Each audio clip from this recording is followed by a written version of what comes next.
प्यारे बच्चों, कक्षा 10 की गणित की इस कक्षा में आप सभी का स्वागत है। तो पहला चैप्टर है वास्तविक संख्याएं। वास्तविक संख्याएं समझने से पहले हमें प्राकृतिक संख्याओं के बारे में जानना होगा, जो कि होती हैं 1, 2, 3, 4, 5 एंड सो ऑन। अर्थात गिनती करने वाली जो संख्याएं होती हैं, the counting numbers are the natural numbers. तो जो गिनती करने वाली संख्याएं होती हैं उन्हें हम प्राकृतिक संख्या कहते हैं। इसे हम यन से प्रदर्शित करते हैं। इसके बाद आता है पूर्ण संख्याएं। पूर्ण संख्या यानी होल नंबर्स, इंग्लिश में कहते हैं होल नंबर्स। तो पूर्ण संख्याएं होती हैं 0, 1, 2, 3, 4, 5 एंड सो ऑन, जितना भी आप गिन सकते हो। अर्थात प्राकृतिक संख्याओं में 0 को भी सम्मिलित कर दिया जाए तो वो समुच्चय पूर्ण संख्याओं का समुच्चय होगा। अर्थात वो सभी संख्याएं पूर्ण संख्याएं कहलाएंगी। इसके बाद आता है बच्चों पूर्णांक। पूर्णांक को इंग्लिश में इंटीजर्स बोलते हैं। और इंटीजर्स 3 प्रकार के होते हैं: धन पूर्णांक, ऋण पूर्णांक और शून्य पूर्णांक।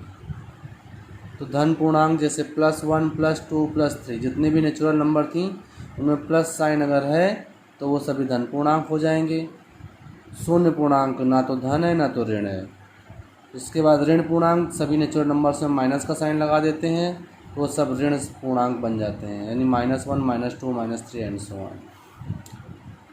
अब बच्चों आता है कक्षा 9 में पढ़ा हुआ परिमेय संख्या। परिमेय संख्या को इंग्लिश में कहते हैं रेशनल नंबर।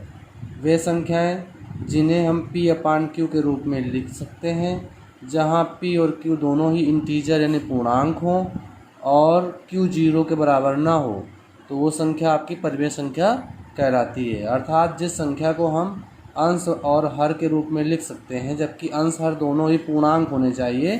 पूर्णांक हम लोग पहले ही पढ़ चुके हैं।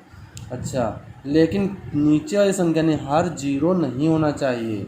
उदाहरण के तौर पर अगर हम देखें 2/3 -5/2 7। अब 7 देखिए, 7 को हम 7/1 लिख सकते हैं, अर्थात अंश और हर के रूप में लिख सकते हैं। 8 यानी 8/1 लिख सकते हैं, ये भी परिमेय संख्या है। -1 ये भी परिमेय संख्या है और 0 भी परिमेय संख्या है। लेकिन 1/0 परिमेय संख्या नहीं होगी क्योंकि नीचे 0 आ गया। हालांकि ये दोनों ही पूर्णांक हैं लेकिन ये परिमेय संख्या नहीं है। आगे देखते हैं अपरिमेय संख्याएं। वे संख्याएं जो परिमेय संख्या द्वारा परिभाषित नहीं होती हैं अपरिमेय संख्या कहलाती हैं। अर्थात जिसे हम P/Q के रूप में नहीं लिख सकते हैं, जहां P/Q दोनों इंटीजर हो और Q 0 ना हो। अर्थात जैसे √2/5, तो ये हुआ √2/5।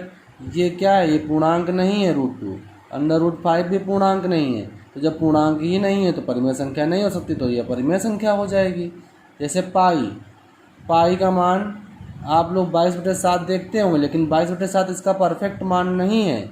इसका मान दशमलव में निकल के आता है 3.14 और डॉट डॉट डॉट, यानी ये इसका दशमलव निरूपण अशांत अनावर्ती होता है। ठीक है, इसलिए ये पाई भी एक अपरिमेय संख्या है।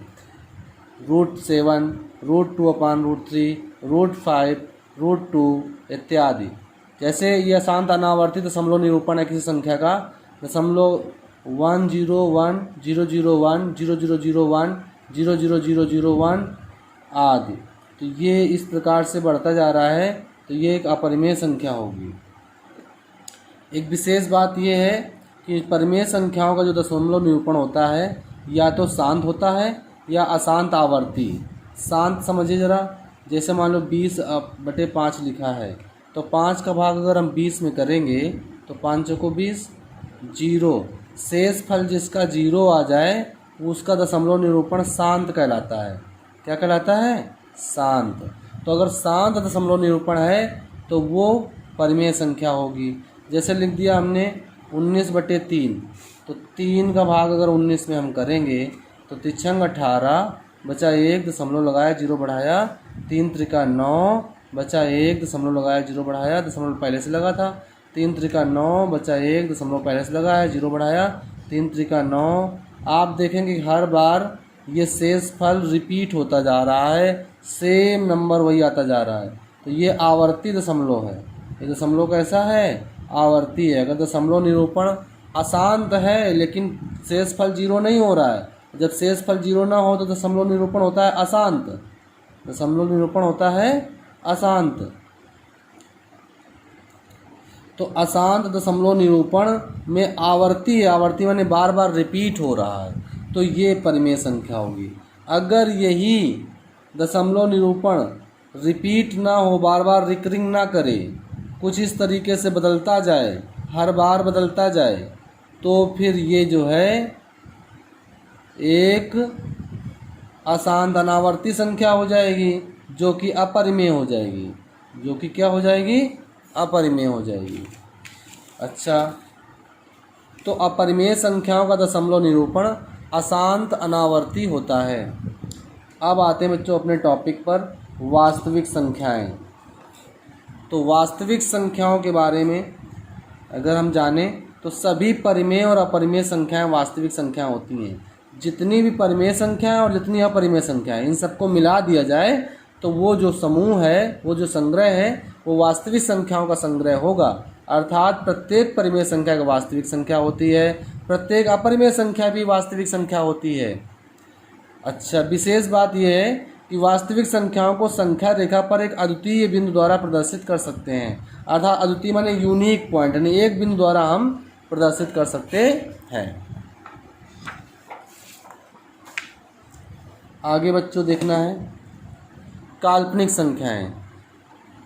प्रत्येक ऋणात्मक वास्तविक संख्या का वर्गमूल एक काल्पनिक संख्या होता है। अगर a कोई वास्तविक संख्या है जो 0 से बड़ी हो, तब -a का वर्गमूल काल्पनिक संख्या बन जाए, जैसे √-7, √-5, √-3 आदि। अब बच्चों अध्याय में प्रयुक्त कुछ शब्दावलियाँ हैं जिनके बारे में हम जानेंगे। प्रमेय तो हम पहले पढ़ चुके हैं। यह एक गणितीय कथन होता है जिसे गणितीय तर्कों का प्रयोग करते हुए सिद्ध किया जाता है। लेकिन प्रमेयिका शब्द आप पहली बार सुन रहे होंगे, इंग्लिश में बोलते हैं लेमा। प्रमेयिका एक सिद्ध किया हुआ कथन होता है और इसे अन्य कथन या किसी प्रमेय को सिद्ध करने में प्रयोग करते हैं। तो इसका मतलब ये एक लघु प्रमेय होती है, प्रमेय का छोटा रूप होती है। ठीक है, तो ये प्रमेयिका हो गई। अब बच्चों आता है एल्गोरिदम। एल्गोरिदम को हिंदी में बोलते हैं कलन विधि। यह सुपरिभाषित चरणों यानी सुनिश्चित एवं क्रमबद्ध चरणों की एक श्रृंखला होती है जो एक विशेष प्रकार की समस्या को हल करने की प्रक्रिया या विधि प्रदान करती है। आइए समझते हैं थोड़ा सा एल्गोरिदम है क्या। एल्गोरिथम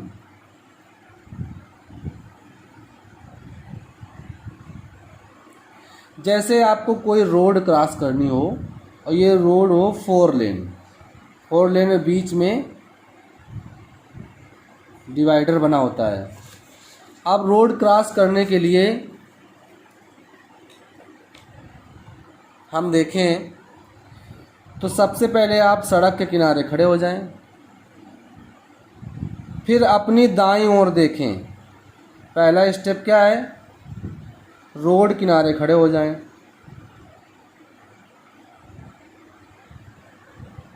फिर स्टेप सेकंड क्या है? अपनी दाईं ओर देखें। अपनी दाईं ओर देखें।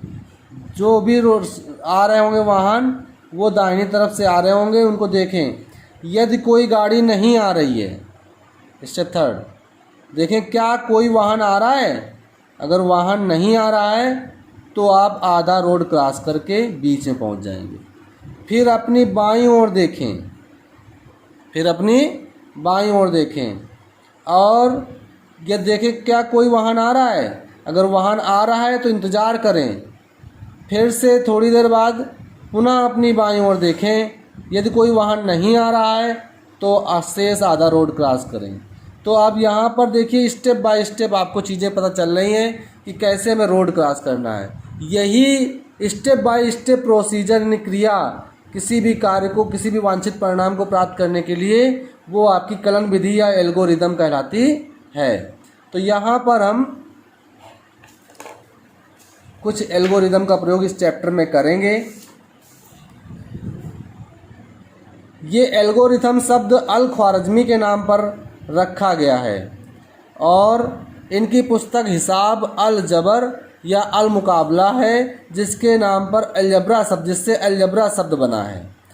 तो बच्चों आज के इस वीडियो में इतना ही रहेगा। आगे यूक्लिड की विभाजन प्रमेय का अगले वीडियो में हम पोस्ट करेंगे। इसको याद करें, जो पढ़ाया गया उसको समझने की कोशिश करें। धन्यवाद।